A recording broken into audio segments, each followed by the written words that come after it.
இயேசு கிறிஸ்துவில் பிரியமானவர்களே, ஒரு மனிதனுக்கு ஆண்டவருடைய பாதுகாப்பு இருந்தால் மாத்திரமே அவன் நிம்மதியாய் வாழ முடியும்.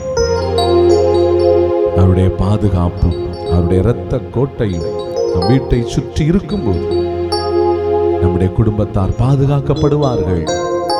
உங்களுடைய பாதுகாப்பு எப்படி இருக்கிறது? கடவுளுடைய பாதுகாப்பு உங்களுக்கு தந்திருக்கிறாரா? தூதர்களை வைத்து உங்களை பாதுகாக்கிறாரா இல்லையா? அவருடைய பாதுகாப்புக்குள்ள வந்துருவீங்களா பிரியமானவர்களே? அவருடைய பாதுகாப்பு மிகவும் அருமையானது. அவருடைய பாதுகாப்புக்குள்ள வருவோம். அவர் நம்மை பாதுகாக்கிற தெய்வம். தூதர்களை கொண்டு நம்மை பாதுகாத்து வழி நடத்துவார். ஆமென்.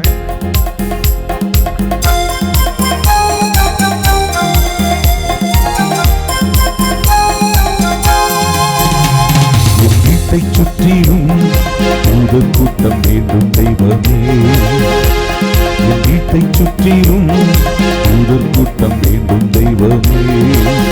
இரத்த கோட்டை கட்டி என் வீட்டை காக்க வேண்டுமே. இரத்த கோட்டை கட்டி என் வீட்டை காக்க வேண்டுமே. இயேசுவே வாரும், இயேசுவே வாரும், இயேசுவே வாரும், இயேசுவே வாரும், இயேசுவே வாரும், இயேசுவே வாரும், இயேசுவே வாரும், இயேசுவே வாரும். வீட்டை சுற்றிலும் தூதர் கூட்டம் வேண்டும் தெய்வமே.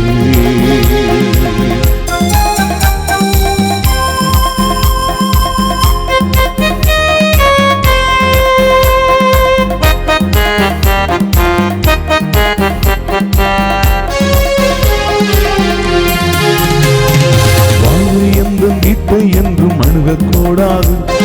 தீமை எந்த கூடாரத்தை தீண்டக்கூடாது. வாகை எந்த வீட்டை என்றும் அணுகக்கூடாது. தீமை எந்த கூடாரத்தை தீண்டக்கூடாது. சாத்தானின் தொந்தரவு இருக்கக்கூடாது.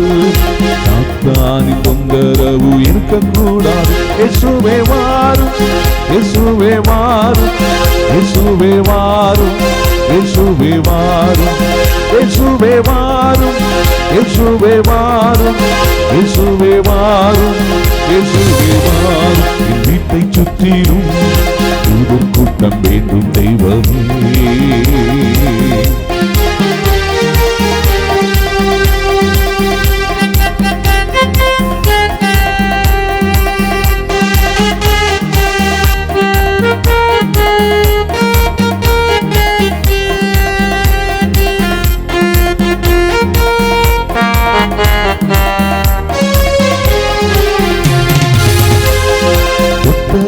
புலங்கச் செய்யும் என்ற தெய்வமே. நான் எடுக்கின்ற முயற்சியில் ஜெயம் தாருமே. தொட்டதெல்லாம் புலங்கச் செய்யும் என்ற தெய்வமே. நான் எடுக்கின்ற முயற்சியில் ஜெயம் தாருமே. வெற்றியின் பாதையில் நடத்திடுமே. வெற்றியின் பாதையில் நடத்திடுமே. இயேசுவே வாரும், இயேசுவே வாரும், இயேசுவே வாரும், இயேசுவே வாரும், இயேசுவே வாரும், இயேசுவே வாரும், இயேசுவே வாரும், இயேசுவே வாரும். என் வீட்டை சுற்றிலும் தூதர் கூட்டம் வேண்டும் தெய்வமே.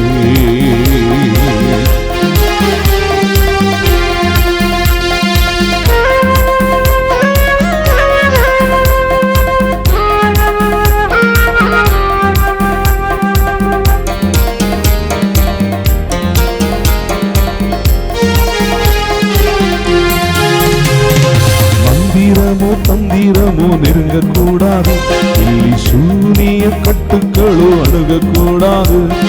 தந்திரமோ நெருங்கக்கூடாது. சூனிய கட்டுக்களோ அணுகக்கூடாது. தீயோரின் தாக்குதலே இருக்கக்கூடாது.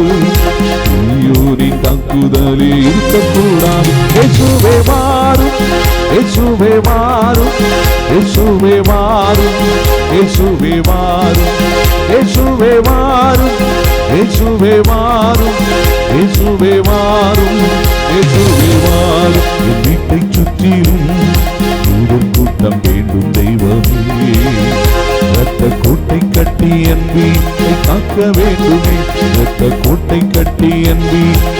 இருக்க வேண்டுமே.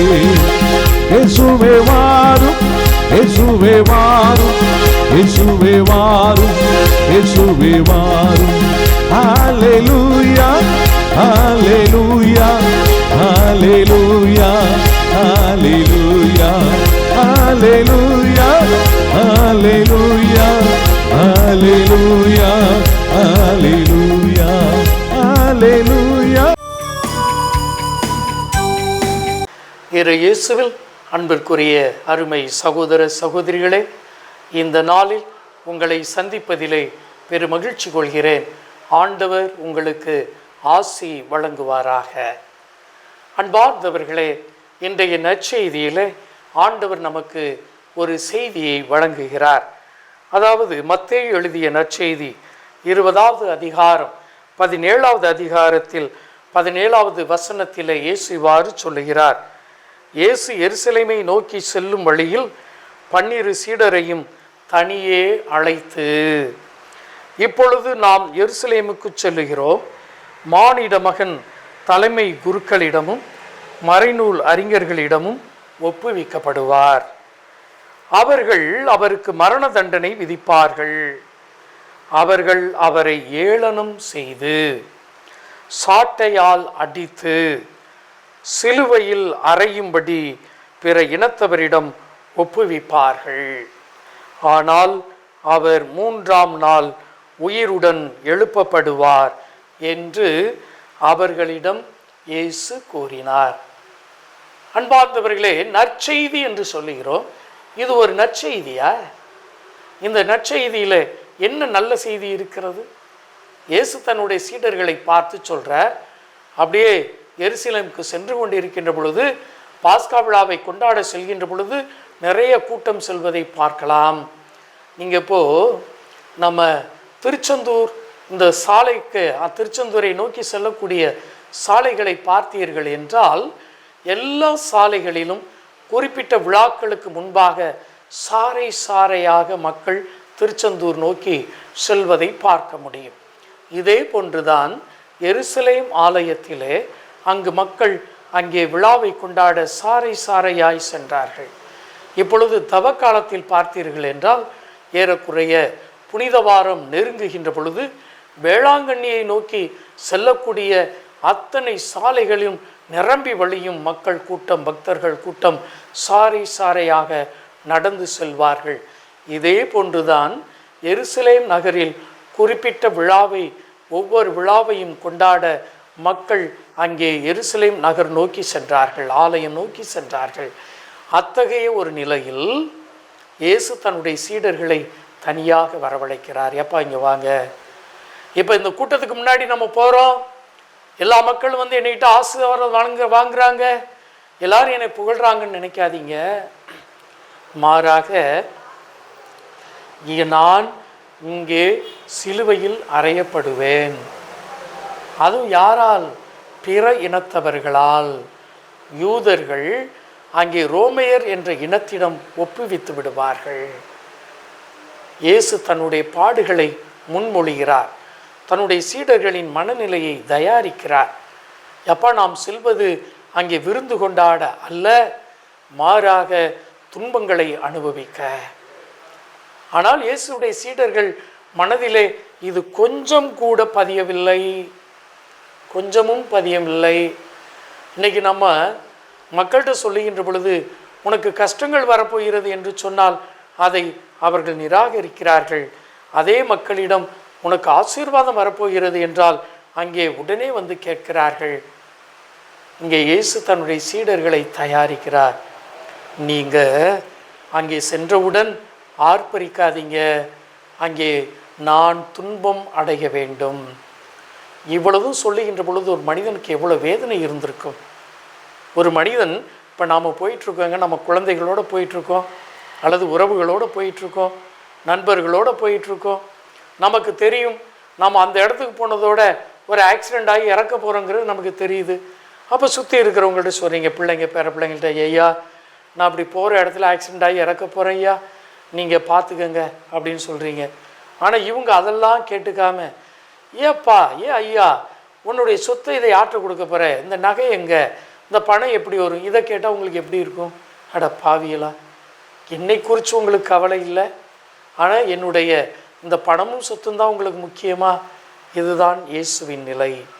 இன்றைய நற்செய்தியில் இவர் இவ்வாறு தன்னுடைய பாடுகளை பகிர்ந்து கொள்கின்ற பொழுது அங்கே செபதேயுவின் மனைவி வந்து கேட்குறார், நீங்கள் ராஜ உரிமையோடு வருகின்ற பொழுது என்னுடைய மகன்களில் ஒருத்தர் வலப்புறம் இடப்புறம் இருக்கட்டும். பாருங்க, இயேசு எவ்வளோ நொந்து போயிருப்பார். என்ன அட பாவியலா, என்னுடைய கஷ்டங்களை உங்கள்கிட்ட சொன்னால் நீங்கள் அதை காதுக்கு வாங்கவே இல்லையே. இந்த தவ காலத்தில் இயேசுவின் பாடுகளை தியானிக்க கற்றுக்கொள்ளுங்கள்.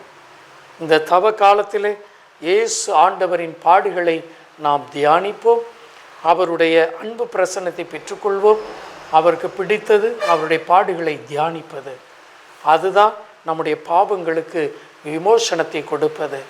அவருடைய பாடுகளை தியானிக்கின்ற பொழுது நாம் பாவ மன்னிப்புகளை பெற்றுக்கொள்கிறோம் என்ற நம்பிக்கையோடு தொடர்ந்து தியானிப்போம், செயல்படுவோம். இறைவன் இயேசு உங்களையும் உங்கள் குடும்பங்களையும் ஆசீர்வதிப்பாராக. God bless you all. God bless you. இந்த நாள்ல பாருங்க, காத்திருக்கிறவர்களுக்கு தேவன் பலன் அளிக்கிறார். ஆமென். சத்தமா சொல்லுங்க அல்லேலூயா.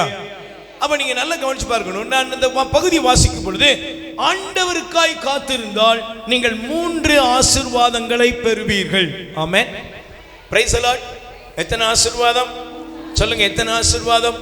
இன்னைக்கு உங்க மேல ஒரு 3 ஆசீர்வாதங்களை வைத்து உங்களுக்காய் ஜெபிக்கிறோம். ஆமென்.